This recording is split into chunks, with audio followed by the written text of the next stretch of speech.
ചരിത്രത്തിന്റെ താളുകളിൽ ഒളിച്ചുവെച്ചിരിക്കുന്ന, ആരും പറയാൻ മടിക്കുന്ന ചില ഞെട്ടിക്കുന്ന സത്യങ്ങളിലേക്കാണ് നമ്മൾ ഇന്ന് വിരൽ ചൂണ്ടുന്നത്.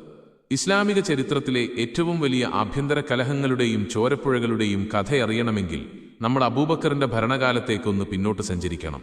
പ്രവാചകന്റെ വിയോഗത്തിനു ശേഷം മുസ്ലിം സാമ്രാജ്യത്തെ പിടിച്ചുകുലുക്കിയ ഒരു വലിയ പ്രതിസന്ധിയായിരുന്നു വ്യാജ പ്രവാചകന്മാരുടെ ഉദയം. അതിൽ ഏറ്റവും ശക്തനും അപകടകാരിയും മുസൈലിമ എന്ന വ്യക്തിയായിരുന്നു. ലക്ഷക്കണക്കിന് അനുയായികളും സ്വന്തമായി ഒരു ഭരണകൂടവും വലിയൊരു സൈന്യവും മുസൈലിമയ്ക്കുണ്ടായിരുന്നു. ഒരു ഘട്ടത്തിൽ യഥാർത്ഥ മുസ്ലിങ്ങളിൽ ഭൂരിഭാഗവും കാലുമാറി മുസൈലിമയുടെ പക്ഷത്തേക്ക് ചേക്കേറിയതോടെ അതൊരു മഹാശക്തിയായി രൂപപ്പെട്ടു. ഈ വൻ ഭീഷണിയെ നേരിടാൻ ഒന്നാം ഖലീഫ അബൂബക്കർ ഒരു കടുത്ത തീരുമാനമെടുത്തു. അറേബ്യൻ ചരിത്രത്തിലെ ഏറ്റവും ഭീകരനായ യുദ്ധവീരൻ ഖാലിദ് ബിൻ വലീദിന്റെ നേതൃത്വത്തിൽ ഒരു കൂറ്റൻ സൈന്യത്തെ അദ്ദേഹം യമാമയിലേക്ക് അയച്ചു.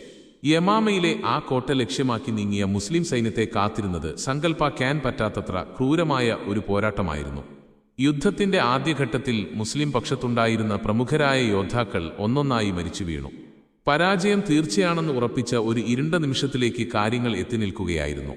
കണ്ണടച്ച് തുറക്കും മുൻപാണ് യുദ്ധത്തിന്റെ ഗതി ആകെ മാറിയത്.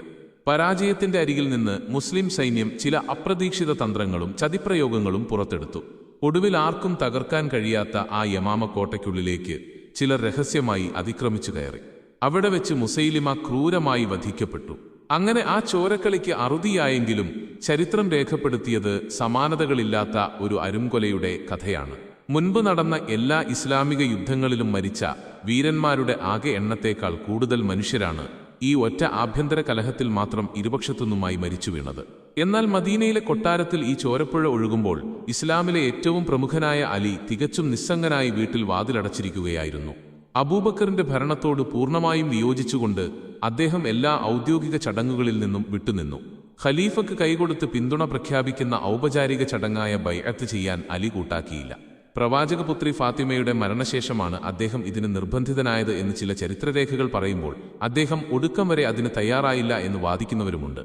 എന്തായാലും മനമില്ലാ മനസ്സോടെയായിരിക്കാം അലി അന്ന് ആ തീരുമാനമെടുത്തത്. ഭരണകാര്യങ്ങളിൽ നിന്ന് പൂർണ്ണമായി അകന്നുനിന്ന അലി പിന്നീട് മുഴുകിയത് മറ്റൊരു ദൗത്യത്തിലായിരുന്നു. ആരും അധികം ചർച്ച ചെയ്യാത്ത അത്യന്തം ഗൂഢതകൾ നിറഞ്ഞ ഒരു ദൗത്യമായിരുന്നു അത്. തന്റെ വീടിന്റെ 4 ചുവരുകൾക്കുള്ളിലിരുന്ന് അലി ഖുർആൻ സ്വന്തമായി ക്രോഡീകരിക്കാൻ തുടങ്ങി. എന്നാൽ ഞെട്ടിക്കുന്ന സത്യമെന്തെന്നാൽ അലി എന്ന് തയ്യാറാക്കിയ ആ ഖുർആൻ ഇന്ന് നമ്മുടെ കൈകളിലിരിക്കുന്ന ഗ്രന്ഥമല്ലായിരുന്നു. അതിന്റെ ഉള്ളടക്കവും ക്രമവുമെല്ലാം തികച്ചും വ്യത്യസ്തമായിരുന്നു. പ്രവാചകന് വചനങ്ങൾ അവതരിപ്പിക്കപ്പെട്ട കൃത്യമായ സമയക്രമമനുസരിച്ചായിരുന്നു അലി അധ്യായങ്ങൾ വിന്യസിച്ചത്. അധ്യായങ്ങളുടെ എണ്ണത്തിലും വലിയ വ്യത്യാസങ്ങളുണ്ടായിരുന്നു. അതിലുപരി പിൽക്കാലത്ത് അധികാരികൾ മുക്കിക്കളഞ്ഞു എന്ന് പറയപ്പെടുന്ന പല സുപ്രധാന വിവരങ്ങളും അലിയുടെ ആ ആദ്യകാല ഖുർആൻ പ്രതിയിൽ ഉണ്ടായിരുന്നു എന്നാണ് ചരിത്രകാരന്മാർ സാക്ഷ്യപ്പെടുത്തുന്നത്. പക്ഷേ 3ാം ഖലീഫ ഉസ്മാന്റെ ഭരണകാലത്ത് ഖുർആൻ ഏകീകരിക്കാൻ തീരുമാനിച്ചപ്പോൾ അലി ക്രോഡീകരിച്ച ആ പുസ്തകം ഉൾപ്പെടെയുള്ളവ പൂർണ്ണമായും കത്തിച്ച് ചാമ്പലാക്കുകയാണുണ്ടായത്. അതുകൊണ്ട് തന്നെ ചരിത്രത്തിലെ ആ വിലപ്പെട്ട യഥാർത്ഥ കോപ്പി പിന്നീട് ആർക്കും ലഭ്യമായില്ല.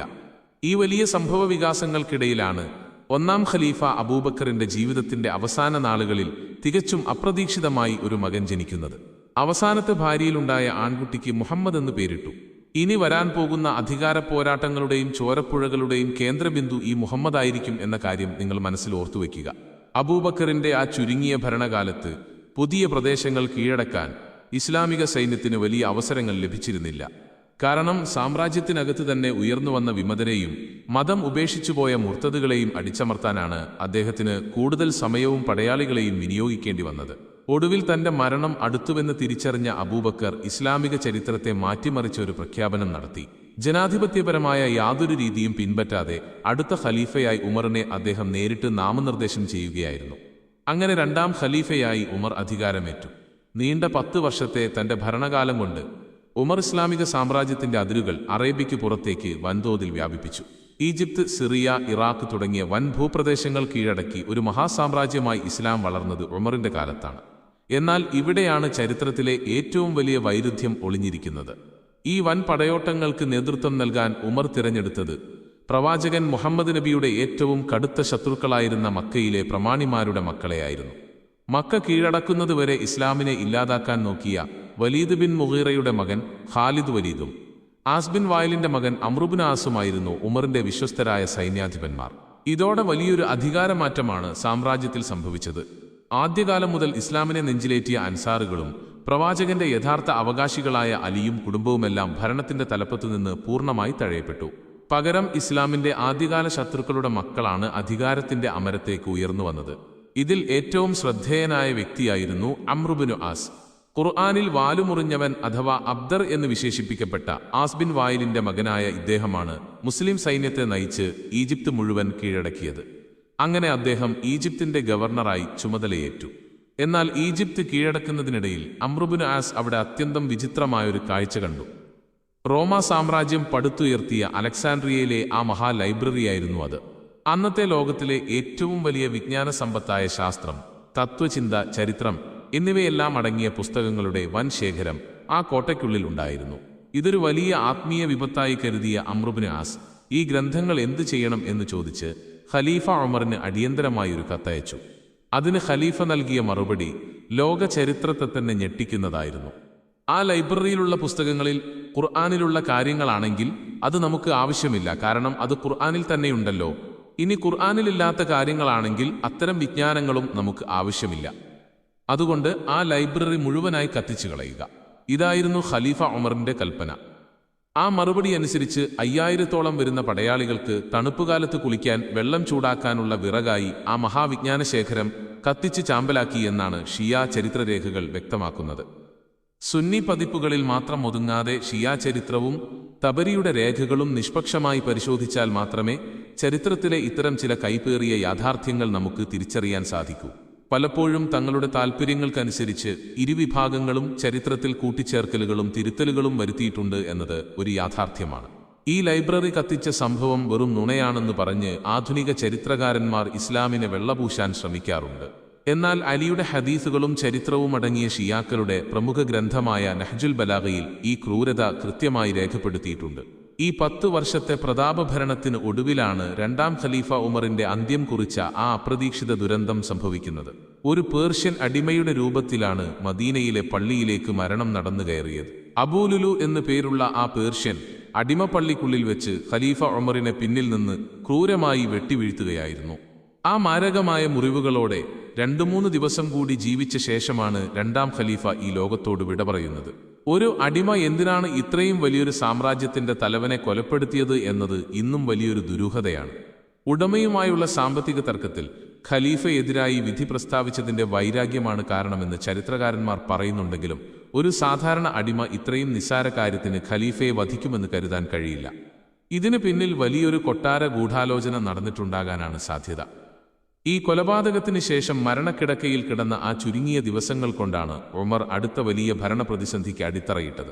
തന്റെ പിൻഗാമിയായ 3-ാം ഖലീഫയെ തെരഞ്ഞെടുക്കാൻ അദ്ദേഹം 6-അംഗ സമിതിയെ നിയോഗിച്ചു. സഹദ് അബി വഖാസ്, അബ്ദുറഹ്മാൻ ഔഫ്, ഉസ്മാൻ, തൽഹ, സുബൈർ, അലി എന്നിവരായിരുന്നു ആ സമിതിയിലുണ്ടായിരുന്നത്. എന്നാൽ ഈ തെരഞ്ഞെടുപ്പിനായി ഉമർ മുന്നോട്ട് വെച്ച നിബന്ധനകൾ അത്യന്തം വിചിത്രവും ഭീകരവുമായിരുന്നു.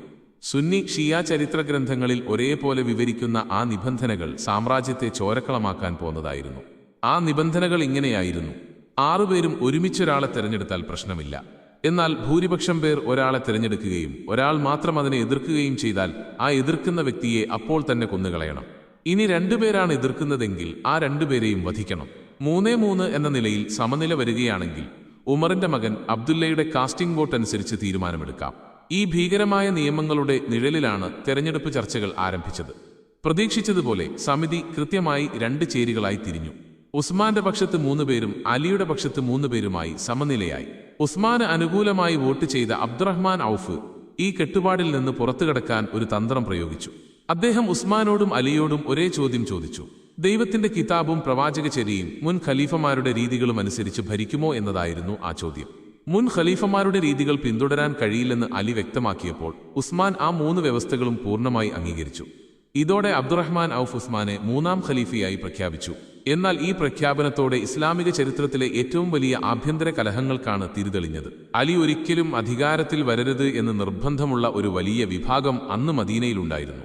ആയിഷയും അബൂസുഫിയാന്റെ മകൻ മുആവിയയുമെല്ലാം അടങ്ങുന്ന ആ സംഘം ഉസ്മാന്റെ വിജയത്തിനായി അണിയറയിൽ കരുക്കൾ നീക്കി. ഈ തെരഞ്ഞെടുപ്പിൽ ഉസ്മാന്റെ പേര് ആദ്യം നിർദ്ദേശിച്ചത് അദ്ദേഹത്തിന്റെ സഹോദരനായ അബ്ദുല്ലാഹിബ്നു സഹദ് അബീസർഹ ആയിരുന്നു. ഇസ്ലാമിക ചരിത്രത്തിലെ ഏറ്റവും കൗതുകകരവും വിചിത്രവുമായ ഒരു കഥാപാത്രമാണ് ഈ അബീസർഹ്. പ്രവാചകന്റെ കാലത്ത് ഖുർആൻ വചനങ്ങൾ എഴുതിയെടുക്കുന്ന എഴുത്തുകാരനായിരുന്നു ഇദ്ദേഹം. ഭ്രൂണശാസ്ത്രത്തെക്കുറിച്ചുള്ള വചനങ്ങൾ പ്രവാചകൻ പറഞ്ഞുകൊടുത്തപ്പോൾ അതിന്റെ വിസ്മയത്തിൽ അബീസർഹ് സ്വയം ചില വാക്കുകൾ വിളിച്ചു പറഞ്ഞു. അത് കേട്ട പ്രവാചകൻ അതും കൂടി ഖുർആന്റെ ഭാഗമായി എഴുതിക്കൊള്ളാൻ ആവശ്യപ്പെട്ടു. ഇതോടെ അബീസർഹിന്റെ മനസ്സിൽ കടുത്ത സംശയം ജനിച്ചു. മുഹമ്മദ് പറയുന്നത് അള്ളാഹുവിന്റെ വചനങ്ങളല്ല, മറിച്ച് വെറും കള്ളമാണെന്ന് ഉറപ്പിച്ച അദ്ദേഹം മതമുപേക്ഷിച്ച് നേരെ മക്കയിലേക്ക് ഓടിപ്പോയി. മുഹമ്മദ് പറയുന്നത് വെറും ഉഡായിപ്പാണെന്ന് അദ്ദേഹം അവിടെ പരസ്യമായി പരിഹസിക്കാൻ തുടങ്ങി. ഇതോടെ കോപാകുലനായ പ്രവാചകൻ അബീസർഹിനെ വധിക്കാൻ ക്രൂരമായ ശിക്ഷാവിധികൾ അടങ്ങുന്ന ഖുർആൻ വചനം വരെ ഇറക്കിയെന്നാണ് ചരിത്രം. അബീസർഹിന്റെ മരണവും നരകശിക്ഷയും പ്രവചിച്ചുകൊണ്ട് ഖുർആൻ വചനം വരെ വന്നെങ്കിലും ചരിത്രം വഴിമാറിയത് തികച്ചും അപ്രതീക്ഷിതമായിട്ടായിരുന്നു. മക്ക കീഴടക്കിയ സമയത്ത് കണ്ടവഴിയിൽ വെച്ചുവെട്ടാൻ പ്രവാചകൻ ഉത്തരവിട്ട 10 പേരുടെ കൊട്ടേഷൻ ലിസ്റ്റിൽ ഒന്നാമൻ ഈ അബീസർഹായിരുന്നു. പ്രാണരക്ഷാർത്ഥം ഓടിയ അയാൾ ഉസ്മാന്റെ വീട്ടിൽ അഭയം തേടി. ഉസ്മാൻ പ്രവാചകന്റെ അടുത്ത് ചെന്ന് ഇയാൾക്ക് വേണ്ടി പലവട്ടം മാപ്പപേക്ഷിച്ചെങ്കിലും പ്രവാചകൻ ആദ്യം വഴങ്ങിയില്ല. കാരണം അബീസർഹ് കൊല്ലപ്പെട്ടില്ലെങ്കിൽ താൻ ഇറക്കിയ വചനങ്ങൾ അർത്ഥശൂന്യമാകുമെന്ന് പ്രവാചകന് അറിയാമായിരുന്നു. ഒടുവിൽ ഉസ്മാന്റെ കടുത്ത നിർബന്ധത്തിന് വഴങ്ങി തലയൂരാൻ വേണ്ടി മാത്രം അബീസർഹ് വീണ്ടും ഇസ്ലാം സ്വീകരിച്ചു. അങ്ങനെ അള്ളാഹുവിന്റെയും ഖുർആന്റെയും ദിവ്യത്വത്തിന് നേരെ ഒരു വലിയ ചോദ്യചിഹ്നമായി ജീവൻ നിലനിർത്തിയ അബീസർഹാണ് ചരിത്രത്തിലെ ആദ്യത്തെ പ്രഗത്ഭനായ എക്സ് മുസ്ലിം. ഈയൊരു ചരിത്ര പശ്ചാത്തലമുള്ള വ്യക്തിയെയാണ് 3ാം ഖലീഫയായ ഉസ്മാൻ ഈജിപ്ത് കീഴടക്കിയ അമ്രുബ്നു ആസിനെ മാറ്റി അവിടുത്തെ പുതിയ ഗവർണറായി നിയമിക്കുന്നത്. ഇസ്ലാം ചരിത്രത്തിലെ ആദ്യത്തെ എക്സ് മുസ്ലിം സാമ്രാജ്യത്തിലെ ഏറ്റവും പ്രധാനപ്പെട്ട പ്രവിശ്യയുടെ ഭരണാധികാരിയായി മാറുന്ന വിചിത്രമായ കാഴ്ചയ്ക്കാണ് പിന്നീട് ലോകം സാക്ഷ്യം വഹിച്ചത്. ഇതോടെ ഉസ്മാന്റെ ഭരണത്തിനെതിരെ വലിയ തോതിലുള്ള അഴിമതി ആരോപണങ്ങളും സ്വജനപക്ഷപാത പരാതികളും സാമ്രാജ്യത്തിന്റെ നാനാഭാഗത്തുനിന്നും ഉയരാൻ തുടങ്ങി.